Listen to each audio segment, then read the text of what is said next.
रामकृष्ण है दोस्तों। तो आज हमारे टॉपिक का नाम है सर्फेक्टेंट।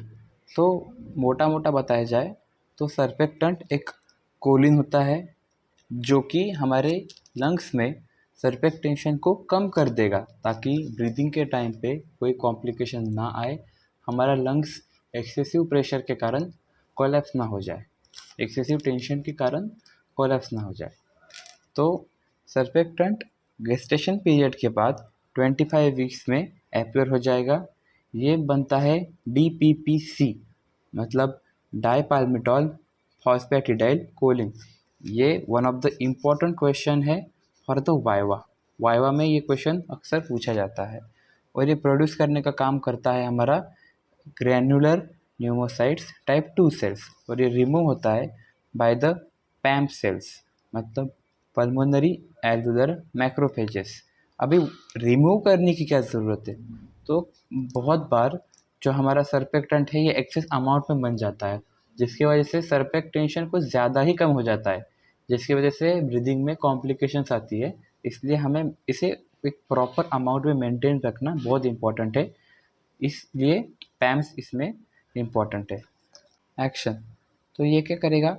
तो ये सरफेस टेंशन को डिक्रीज करेगा by 17 to 14 times by forming a layer between fluid lining of alveoli and alveoli air. मतलब जो हमारी एल्वेलाई होती है उसमें जो फ्लूइड लाइनिंग है और जो यहाँ पर एयर रहती है, इनके बीच में ये एक लेयर बनाएगी, जिसकी वजह से इसका सरफेस टेंशन कम हो जाता है। ठीक। अब इसका एक और इम्पॉर्टेंट मैकेनिज्म है जो कि है कीप एल्वेलाई ड्राई। अभी ये एल्वेलाई को ड्राई कैसे रखती है? तो इमेजिन कि ये है हमारी पल्मोनरी कैपिलरी और ये है हमारा एल्वेलाई। तो यहाँ सरफेस टेंशन कम हो जाएगा। इसकी वजह से जो हमारी कैपिलरी है, जो हमारी पल्मोनरी कैपिलरी है, यहाँ पर हाइड्रोस्टैटिक प्रेशर भी कम हो जाएगा।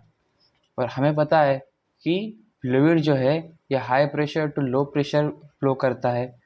तो यहाँ पर प्रेशर कम हो गया, पर यहाँ पर प्रेशर तो ज़्यादा है ना, एल्वुलाई में प्रेशर ज़्यादा है।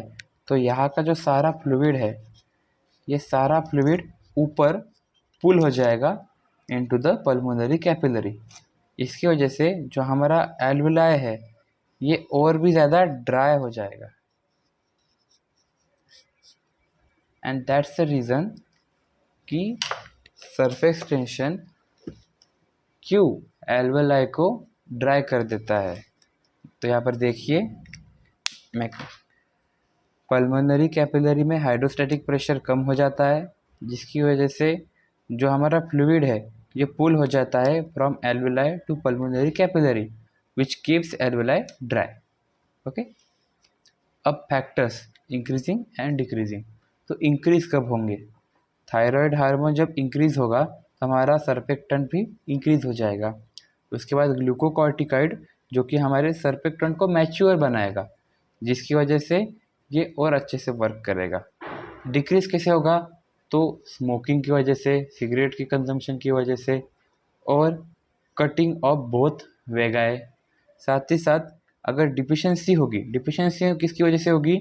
Lack of maturation factor. और मैच्योर कौन कर रहा था? ग्लूकोकॉर्टिकॉइड। तो मतलब अगर ग्लूकोकॉर्टिकॉइड कम होगा तभी भी सर्फेक्टेंट कम हो जाएगा।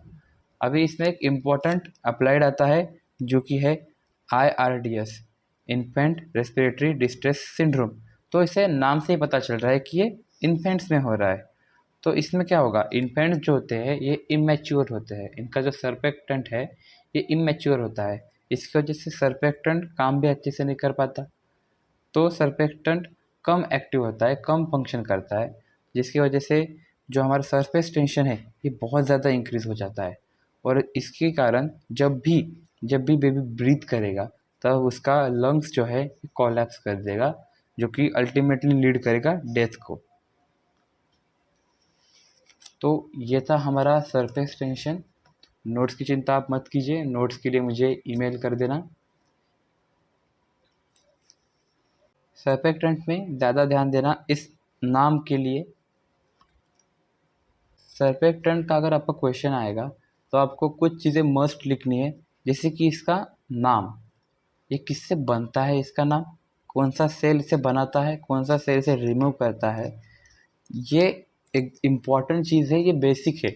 अगर आप ये नहीं लिख के आओगे तो आप कितना भी अच्छा क्वेश्चन अटेम्प्ट कर लो, आपको मार्क्स नहीं मिलेंगे। तो ये एक इम्पॉर्टेंट 3 पॉइंट्स है जो आपको हमेशा लिखने हैं, वाइवा में भी अक्सर पूछे जाते हैं। धन्यवाद आपके बहुमूल्य समय के लिए।